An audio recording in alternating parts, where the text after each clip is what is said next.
Isang magandang umaga sa ating lahat. So, ito naman tayo no, sa isang improvement plan presentation natin. So, habang ini-introduce tayo, tayo naman dito yung nag-prepare. And alam niyo naman yung buhay, dapat balance yan. Hindi pwede na saka mo na lang gawin. Yung mga bagay na nakakatulong, ma-develop ka, makapagbigay ng magandang benepisyo sa'yo, katawan mo, at sa bulsa, kailangan binibigyan talaga ng oras yan.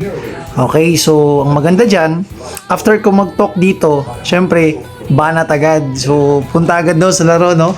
Syempre, laro agad yan kasi ito naman is benepisyo na naman ng katawan, palabas ng pawis. Hindi man tayo ganun kagaling, importante, natutunan yung mga sobra. Ito naman, back to presentation naman ulit, ganun ka-busy yung ating buhay. Sabi ko nga, kailangan mo siyang i-balance. Dapat mentally, physically, fit ka talaga.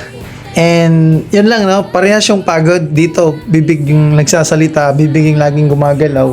Pero ganun pa man, still, binubuhay mo yung katawan mo, makaka-exercise ka, and of course, nagagawa mo rin yung trabaho mo para naman yun sa ekonomiya. Alright?